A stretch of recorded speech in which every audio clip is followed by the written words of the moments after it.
여러분, 지금 미국 증시는요, 연일 대폭락입니다. 서킷 브레이크가 계속 걸리고 있을 정도예요. 벌써 세 번째죠. 지난 9일에도 서킷 브레이크가 걸렸고요. 12일에도 걸렸고요. 또 오늘도 걸렸고요. 그러니까 세 번째 일주일 사이에 서킷 브레이크가 걸린 거예요. 이 서킷 브레이크라는 건요, 너무 주식이 많이 떨어지면 이 떨어지는 것을 좀 진정시키고자 한 15분 동안 거래를 중지하는 거거든요. 미국 시장에서는 거의 없는 일입니다. 지난 9일에 서킷 브레이크가 걸렸을 때 30년 만에 이런 일이 일어났다, 이렇게 이야기할 정도로 거의 없는 그런 상황이었는데 지금은 일주일 사이에 3번이나 걸렸습니다. 그만큼 지금 금융시장이 불안하고 또 실물 경제가 불안하다는 뜻입니다. 한번 보실까요? 얼마나 떨어졌는지. 아마 여러분도 보시면 깜짝 놀라실 거예요. 이게 다우지수가 보면요, 2만선입니다. 2만선. 무려 2997.10이 떨어졌습니다. 퍼센테이지로는 12.93%예요. 엄청나게 떨어졌죠. 3000포인트 가까이 떨어졌다는 것은요, 그야말로 위기라고 할 수가 있습니다. 나스닥도 마찬가지입니다. 나스닥도. 우리 같으면 코스닥하고 똑같은데요. 여기도 6904.59예요. 970.29포인트 떨어졌고요. 퍼센테이지로는 12.32%나 떨어졌습니다.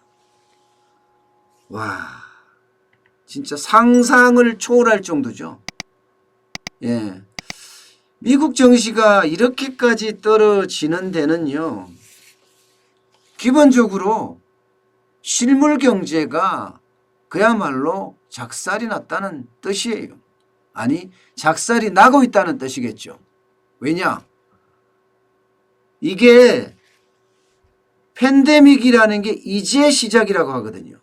미국에선 말입니다. 코로나19가 이제 시작이라고 하니까 이게 어떻게 발전할지 모르는 상황입니다. 미국 질본에서는요, 질병관리본부에서는 최대 2억 명까지도 감염이 될 수 있다. 예. 또 사망자도 170만 명이 나올 수도 있다는 이야기가 나올 정도로, 예, 굉장히 충격적인 보고서를 내기도 했습니다. 그러니까 손쓸 어떤 약이 없다, 손쓸 방법이 없다, 백약이 무효하다, 이제는 시간이 약이다, 이런 자조 섞인 거의 자포자기한 이야기까지 나오고 있을 정도입니다. 사실 미국은요, 이 증시를 살리기 위해서 굉장히 노력했습니다. 금리를 0.5%포인트 내렸다가 다시 또 1%포인트, 그야말로 한 달이 채 안 돼서 1.5%포인트나 내렸을 정도예요. 기준금리를 말입니다. 그래서 지금 미국의 금리는요, 기준금리는 0%에서 0.25%입니다. 그야말로 제로금리예요. 2008년 금융위기 때하고 지금 금리는 똑같습니다. 그런데 문제는 상황은 더 안 좋다는 겁니다. 왜? 이게 금융위기 때는 수요 측의 문제만 있었는데 지금은 공급 측에도 문제가 있다. 실물 경제에서도 완전히 펑크가 난다. 그러니까 수요 측의 문제도 있죠. 공급 측의 문제도 있어. 그런데 실물 경제는 완전히 와르르 무너지고 있으니까 이거야말로 위기 중에 위기 아니냐, 이렇게 이야기할 정도고요. 심지어 말입니다, 뉴욕 증시의 투자자들은 이런 이야기도 한대요. 서킷 플레이트 발동 기준을 좀 수정해야 되는 것 아니냐. 지금 떨어지는 자체가 S&P 500 지수 같은 경우 7% 떨어지면 되고요. 또 동부시간 기준으로 보면 지수가 13% 정도 떨어지면, 동부시간 오후 3시 25분 기준으로 이전이네요. 그러면 서킷 브레이커가 발동이 되는데 이 기준 자체를 뭐 내리자 하는 이야기가 나올 정도로 올리자 하죠. 올리자. 수정한단 말이에요. 올린다는 이야기인데 그만큼 지금 미국 시장이 21세기 들어서 가장 암울하다 이렇게 이야기하고 있습니다. 사실 미국 시장, 증권시장이 개장하자마자 다우존스가 7% 추락하고요. 나스닥은 6% 이상 폭락을 했습니다. 특히 나스닥에서는요. 애플 주가가 12%나 떨어졌어요. 애플 주가가. 애플이라는 게 아이폰 아니겠습니까? 아이폰은 중국에 생산하잖아요. 그죠? 게다가 중국에서 지금 생산을 제대로 못하니까 뭐 그게 영향을 많이 받은 데다가 매장까지도 다 지금 뭐 폐쇄한다. 미국 매장도 서유럽 매장도 한국 매장도 임시 폐쇄한다는 이야기가 나올 정도니까 주가가 떨어질 수밖에 없겠지요. 금융주도 나쁩니다. 뱅크 오브 아메리카 17.7%나 떨어졌습니다. 항공주도 마찬가지입니다. 델타 항공이 13%나 떨어졌어요. 그러니까 스티븐 무누신 미국 재무장관이 야 이거 큰일 났다. 계속 서킷 브레이커가 발동이 되면 안 되겠다 싶어서 CNBC 이러면 미국의 이제 경제 방송입니다. 지금 매일경제TV 같은 그런 경제 방송인데 경제 전문 방송국인데 거기에 인터뷰를 통해서 진화에 나섰습니다. 이거 금융위기 때하고 다르다. 지금 금융시장의 침체는 충분히 통제할 수 있다. 이렇게까지 이야기했는데도 그야말로 아무런 소용이 없었습니다. 아무런 소용이. 예. 이게 금융위기가 와도 통제할 수 있다는 이야기는 금융권의 이야기고, 그죠? 실물경제는 다르다는 이야기입니다. 실물경제는. 이 바이러스로 인한 실물경제의 어떤 붕괴는 막을 수가 없다는 거예요. 사람이 안 나오는데요.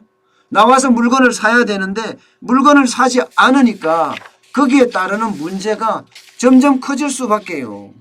점점이요. 게다가 트럼프 대통령이 또 한마디 했어요. 그 한마디 한 것도 시장에는 굉장히 영향을 많이 미쳤다고 합니다. 이거는 우리도 귀담아 들어야 될 부분 중에 하나인데요. 코로나19 사태가 8월까지도 이어질 수 있다 하는 이야기를 했습니다. 8월까지도. 물론 미국 시장에 대한 이야기이긴 하지만 우리도 이게 그냥 단순하게 넘어갈 일은 지금 아닙니다. 예. 그만큼 지금 이 코로나19 사태가 앞으로 어떻게 갈지 모른다 하는 그런 막막함. 여러분, 한순간 막막함을 느껴보신 적이 있으세요? 아마 지금 그럴 겁니다. 경제라는 자체가. 지금 경제라는 자체가 미국 시장도 우리 시장도 마찬가지로 경제라는 자체가 한치 앞을 내다볼 수가 없을 정도예요. 언제 어느 때 어떤 일이 벌어질지도 모르는 그런 상태입니다. 이게 예측을 못하는 이유가 말입니다. 제가 앞서도 말씀드렸다시피 수요 측의 문제다. 수요 측의 문제다. 이러면은 문제가 안 된다고 말씀을 드렸죠. 문제가 될 수도 있겠죠. 그러나 돈을 풀면 돼요. 금리도 인하하고. 그죠? 그리고 대출도 많이 해주고요. 재정 지원도 많이 하고 이렇게 세 가지 금리 인하, 대출 확대, 예. 돈 퍼주기죠. 사실로 재정 지원 확대 이 세 가지만 하면 어느 정도까지는 지금 막을 수가 있는 부분인데 이 공급 측에도 문제가 생겨 있습니다. 지금 현재는요. 일단 전 세계 생산량의 뭐 생산 비중이라고 해야 되나요? 거의 29% 3분의 1을 중국에서 생산한단 말입니다. 근데 이 중국이 지금 셧다운 되는 경우가 많습니다. 문제는 이제 중국만 문제가 있는 것이 아니라 뭐 우리도 제조업 생산은 만만치가 않거든요. 대한민국도 사실상 굉장히 위험한 수준에 들어와 있고요. 여기에다 유럽이 그렇죠. 또 미국 자체도 그렇습니다. 그러니까 쉽게 말하면 공급 사이드의 문제도 굉장히 심각하다. 그러니까 대기업군도 말할 것도 없고 중소기업, 중견기업까지도 지금 이익이 두두두 떨어지고 있는 상태입니다. 세계적으로는요. 기업 부채가 오히려 문제되지 않겠느냐 이런 이야기도 나올 정도입니다. 기업 부채가 문제되지 않겠느냐. 기업들이 줄도산하게 되면 금융위기로 더 빨리 가지 않겠느냐 하는 게 지금 많이 예측되고 있는 부분이기도 해요. 그만큼 지금 공급 사이드에 문제가 있다는 거예요. 문제는 수요와 공급 사이드에 문제가 양쪽에서 동시에 생기니까 실물 경제가 그냥 아작이 나는 겁니다. 실물 경제가. 지금 미국 같은 경우도 마찬가지라고 해요.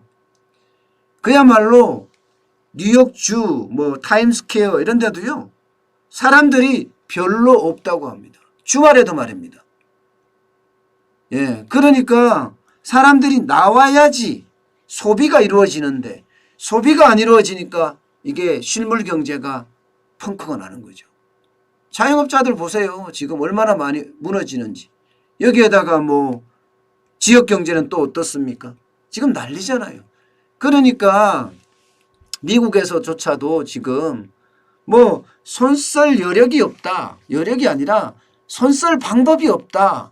이제는 시간이 약이다. 이렇게 이야기할 정도입니다. 혹시 두려워하는 사람들 중에는요. 1987년에 블랙 먼데이가 있었어요. 그 당시 뉴욕 증시가 가장 많이 떨어졌을 때인데요. 22.6%를 떨어뜨린 경우가 있습니다. 예, 22.6%요.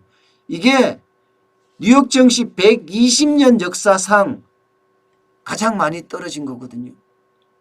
아마 이런 블랙 먼데이 같은 일이 벌어지지 않을까 하는 그런 우려들도 지금 굉장히 많이 하고 있습니다. 굉장히 많이 하고 있습니다. 여러분, 이게요. 지금의 위기를 막을 수 있는 방법이 여러 가지가 있다고 합니다. 그 중에 가장 큰 힘은 신뢰거든요. 이 팬데믹 공포를 막을 수 있다. 각국에서 다 막을 수 있다 하는 그런 자신감이란 말입니다. 근데 그 자신감이 지금 중국이나 우리는 조금 이렇게 상승돼 있지만 유럽은 떨어지고 미국은 더 떨어져 있어요. 특히 이탈리아, 프랑스, 영국 마찬가지거든요, 지금. 근데 이 신뢰를 구축하는 게 굉장히 중요하거든요.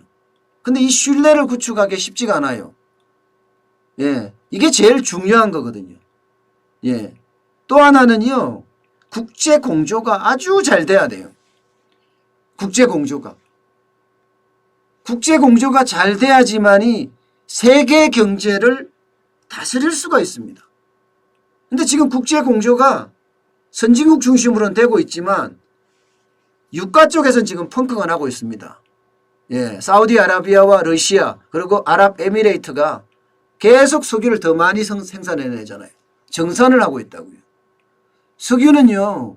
제조업이 잘 돌아갈 때 그 다음에 서비스업이 잘 돌아갈 때 많이 소비합니다.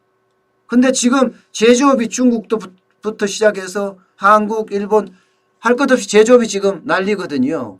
소비를 해야지 생산을 하는데 그러지 못하니까. 그런데 유가는 공급을 더 하겠다는 거예요. 그러면 어떻게 유가는 계속 떨어지겠죠. 유가가 떨어지면 세계 경제에 미치는 영향이 굉장히 큽니다. 당장 대한민국으로 봐도 석유화학 제품이나 석유화학 기업들 굉장히 어려워질 게 뻔합니다. 이런 공조가 좀 깨지고 있는 모양새가 있습니다. 이것도 빨리 신뢰를 회복하기 위해서는 국제 공조가 이루어져야 하거든요. 게다가 재정정책 효과도 있어야 됩니다. 예, 단순하게 한 나라에서만 돈을 푼다고 지금 되는 문제가 아니고요. 각 나라에서 재정에 대한 어떤 확충을 해서 재정으로 지원하는 방법들을 각 나라가 강구를 해야 되고요. 금리 인하는 당연한 거고요. 금리 인하는. 지금 미국 1.5% 내렸죠. 캐나다도 1% 내렸죠. 호주도 내렸죠. 이거는 좀 공조가 되고 있는 문제예요.